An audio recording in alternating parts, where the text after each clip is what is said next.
Saya bukan hanya patah hati, saya patah jiwa. Saya patah semuanya sejak penguasa rezim ini berkuasa, Yang Mulia. Selalu ditolak, dipersulit ya oleh ormas yang dekat dengan penguasa, macam-macam, di demo, bikin spanduk, dan banyak lagi. Makanya saya patah hati, saya patah jiwa. Mari gunakan akal pikiran, gunakan akal sehat untuk melihat sesuatu.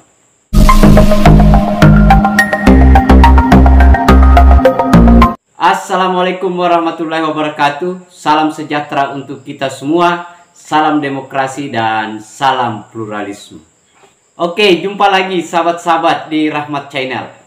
Nah, kali ini sahabat-sahabat sekaitan dengan persidangan si Suginur yang ke-11. Nah, untuk kali ini yaitu pemeriksaan atau pembelaan dari si Suginur. Dan ada yang menarik sahabat-sahabat di sana, yaitu soal si Suginur menyampaikan bahwa dirinya itu netral. Dan juga ternyata si Suginur itu patah hati dan sakit hati, sahabat-sahabat. Tetapi untuk lebih jelas dan lengkapnya sahabat-sahabat, terlebih dahulu mari kita lihat videonya. Nah, justru itulah makanya saya menanyakan. Kalau saudara masuk partai politik, saya tidak tanya sedetail itu. Justru saya mau mengetahui apa yang ada dalam benak dan niat. Baik, Yang Mulia. Bisa saya lengkapi, Yang Mulia, ya. Justru saya tidak masuk ke partai politik karena saya ingin menjaga suara saya ingin menjaga hati nurani saya. Bukan berarti tidak ada yang nawari, Yang Mulia. Saya pernah ditawari TV umum untuk ngisi acara, saya tolak. Saya dilamar beberapa partai, saya tolak. Ya, saya ingin berdaulat, saya ingin merdeka. Apa yang saya kontenkan itu murni, nggak ada tendensi macam-macam. Bahkan ini ada yang live barangkali. Pesantren saya pernah didatangi petugas dari Bareskrim Mabes Polri di Jakarta, divisi teroris, namanya Pak Wahyu, pernah datang ke pesantren saya, ditemani teman-teman Brimob yang kebetulan anaknya ngaji di pesantren saya. Silaturahim baik-baik, makan bareng malam-malam, cipika-cipiki, dan ujung-ujungnya ninggalin duit ya, ngasih duit ke saya dan saya tolak. Saya nggak buka berapa amplopnya itu. Intinya gini, Yang Mulia, saya tidak terima uang dari partai politik. Gini, saya kritik mungkin bisa disebut hakim aja, majelis hakim, karena Yang Mulia kan miliknya Allah. Baik itu, ya. Ya, baik Hakim ya. Jadi gitu Pak Hakim ya. Jadi saya tidak pernah terkontaminasi oleh uang politik ya. Saya tidak pernah terkontaminasi dengan tawaran-tawaran endorse. Gus Nur mau jadi endorse baju saya, enggak. Saya punya baju sendiri, saya punya merek sendiri. Jadi saya ingin merdeka dari semua tawaran-tawaran yang bersifat nanti akan justru membelenggu kebebasan saya. Begitu, Yang Mulia. Nah, kemudian saya hubungkan dengan ini, saudara akui dulu gak? Saudara dalam wawancara dengan Bambang Tri, itu ada nggak kata-kata oke, nanti kita kupas tuntas, saya di sini netral, meskipun tidak netral.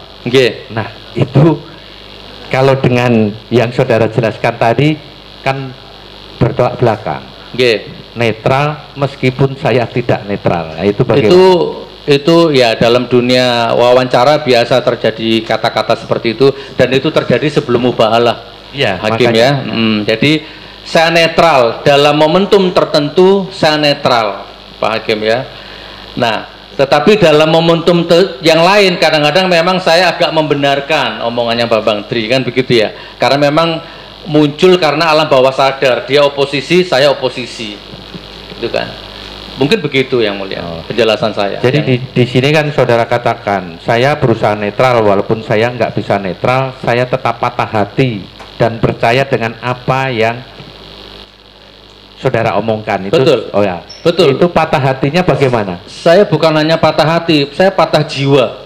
Saya patah semuanya sejak penguasa rezim ini berkuasa, Yang Mulia. Nah, ya. Pas sebentar, baik Yang Mulia, ya Hakim ya, Pak Hakim. Saya sebelum ada rezim ini, saya 3 bulan sekali ke Hong Kong, ke Taiwan, ke Korea. Begitu rezim ini lahir, saya diblokir, nggak boleh ke Hong Kong. Saya sudah berangkat ke Hong Kong sama anak saya ini, ada di sini sekarang. Udah berangkat di imigrasi Hong Kong, dia yang lolos, saya enggak. Saya dipaksa pulang, dideportasi paksa. Kesalahan saya apa?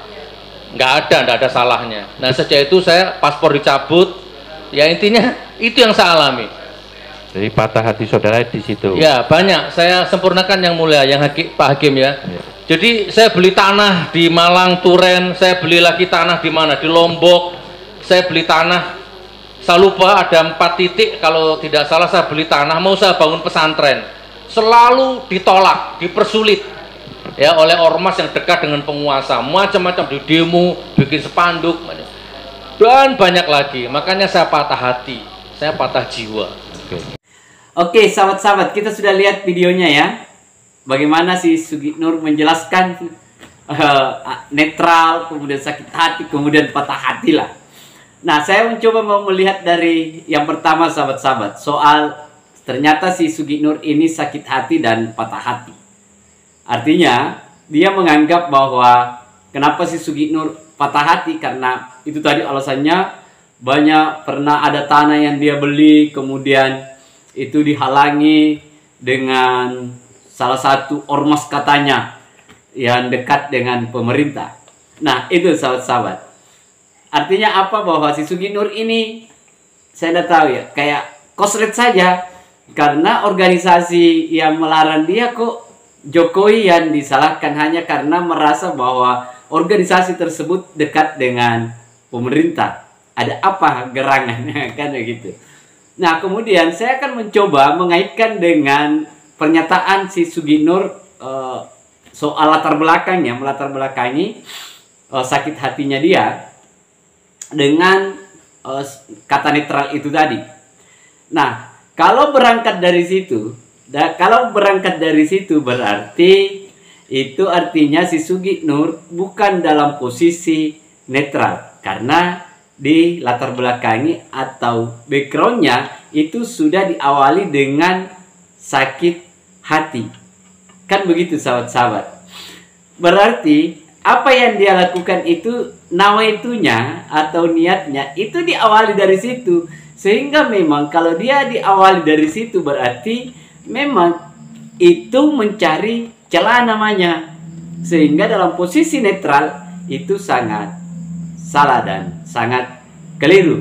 Karena diawali dari proses sakit hati itu sahabat-sahabat. Nah kemudian sahabat-sahabat sebenarnya kan sederhana kalau dia mengatakan bahwa dirinya dalam keadaan netral atau tidak berpihak ya kepada siapa-siapa. Dia hanya berpihak kepada dirinya yang merdeka kabarnya yang dia sampaikan. Tetapi pada saat melakukan podcast kita lihat kan, seandainya ada di dalam muatan podcast itu yang menyatakan bahwa setelah selesai melakukan podcast ini Pak Pembantri, saya akan mengundang orang-orang yang disebutkan di dalam podcast hari ini. Misalnya saya akan menghadirkan Joko Wahyudi untuk membuktikan apakah memang benar ijazah Pak Jokowi itu adalah hasil curian dari Pak Joko Wahyudi. Seandainya dia datangkan atau hadirkan, setelah itu pastilah orang akan bilang bahwa si Sugiknur itu dalam posisi netral. Tetapi itu tidak terjadi, itu tidak dilakukan. Berarti dia tidak lakukan itu artinya sama saja bahwa dia dalam posisi sakit hati, sahabat-sahabat. Bukan lagi sakit hati yang dia sampaikan, tapi patah hati. Nah, saya kira itu sahabat-sahabat. Terima kasih banyak. Akhir kata dari saya. Wassalamualaikum warahmatullahi wabarakatuh. Salam demokrasi, salam pluralisme. NKRI harga mati.